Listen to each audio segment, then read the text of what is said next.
Ça va, Jean-Sébastien? Alors, ça va. Alors, les handballeuses françaises ont rendez-vous avec l'histoire, peut-être, en tout cas leur destin. Ça sera bien, effectivement. Donc, ce soir, demi-finale des championnats du monde. France-Suède, ce sera l'affiche. Ce sera évidemment l'événement. Les filles sont donc dans le dernier carré. Ce sera à 20h45 du côté de Hambourg. On espère, vous l'avez dit, que cette fois, elles vont aller plus loin. Alors, on va découvrir ensemble les toutes dernières images de leur dernier entraînement. C'était hier soir dans l'Arena, les voici de Hambourg. Je rappelle qu'en quart de finale, elles ont battu le Monténégro. C'est la troisième fois d'affilée, Laurent, que les handballeuses françaises jouent une demi-finale internationale après les JO, les championnats d'Europe. C'est bien, mais cette fois, évidemment, on espère qu'elles ne vont pas s'arrêter là. Allez, du hand toujours avec la joie des joueurs du PSG hier soir après leur victoire sur Nantes en quart de finale de la Coupe de la Ligue.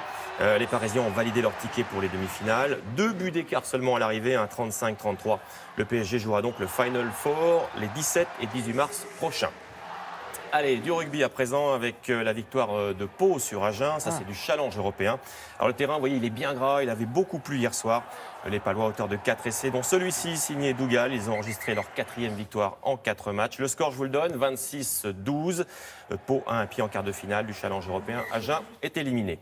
Dernière image de rugby avec la Pro D2. Perpignan s'est imposé à Bayonne. Largement, on va dire, 30-12. Voici l'un des 3 essais catalans inscrits par Pujol. Voilà, belle course côté gauche. Et puis surtout l'arrivée, joli plongeon. Le voici, on va le revoir. Perpignan, 3e de la Pro D2 ce matin. Plonge bien, hein, sympa. Ouais, puis ce sont deux grands clubs qui se rencontraient hier. Exactement. Alors, ces derniers jours et dernières semaines, on pourrait dire, depuis son départ, on a cessé de vous donner de nouvelles d'Yves Le Blévec, qui était parti à l'assaut du record du Tour du Monde à la voile, mais dans le sens, oui, comme on dit à l'envers. Le problème, c'est qu'il s'est mis à l'envers, justement, hier. Ils se sont mis à l'envers. En tout cas, ça va mieux, Yves Le Blévec. On va vous donner des nouvelles ce matin, effectivement. On se rappelle qu'il avait chaviré dans la nuit de mercredi à jeudi au large du Cap Horn. C'était dans la nuit de mercredi à jeudi, c'est ça. Alors, son trimaran ultime actuel, effectivement, il s'était réfugié dedans. Eh bien, voici les toutes premières images en exclusivité ce matin de son sauvetage, de son élitroyage regardé par les gardes-côtes chiliens. Hier en début d'après-midi, heure française. Alors, heure française, voilà, c'est ça. Donc, il s'était dit, je dis, réfugié à l'intérieur du bateau. L'opération a duré quelques minutes seulement. C'est un bras de liaison bâbord qui avait cassé sous un vent violent. Une mer déchaînée aussi avec 5 mètres de creux. Le navigateur, je vous le rappelle, tentait donc d'effectuer un tour du monde en solitaire à l'envers. Il est désormais sain et sauf. Le voici. Des nouvelles, donc, puisqu'on est en mer, de François Gabard. Lui, donc, il est toujours en mer. Tout près de l'exploit, normalement, on devrait découvrir ces images. Il va tenter, lui, de pulvériser, Laurent, le Tour du Monde, le record du Tour du Monde en solitaire détenu par François Coville. Voici les images. Thomas Coville, pardon. Il file à grande vitesse vers l'arrivée.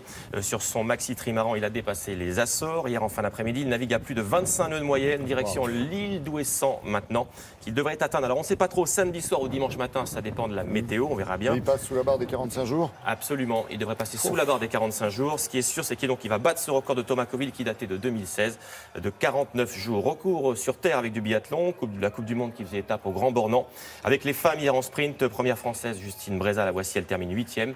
Et puis la deuxième française, la voici, elle s'appelle Anaïs Chevalier, elle termine 17e.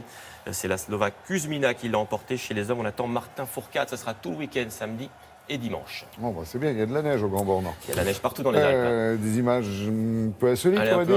On va finir avec des images de football. Alors, vous savez qu'hier, la Ligue 1 a autorisé l'arbitrage vidéo à partir de la saison prochaine. Là, ces images, eh bien, la vidéo ne pourrait pas y faire grand-chose finalement. Regardez ça, ça se passe en Slovénie. C'est un championnat amateur. Un petit penalty normal. Jusqu'à là, tout va bien. Regardez bien. Voilà, bon là, a priori, c'est raté, vous avez vu, transversal. Elle retombe où, la balle? Voilà, c'est pas tout à fait fini, en fait. Elle y va toute seule? Voilà, suivez bien le ballon. Ça doit être dur, effectivement, pour le gardien qui a un petit peu de retard sur ce coup-là.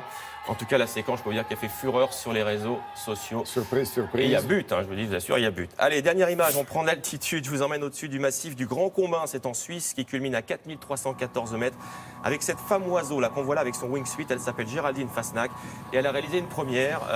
Personne avant elle n'avait survolé ainsi ce sommet à la nuit tombante. Vous voyez, dans des conditions de visibilité extrêmement faibles.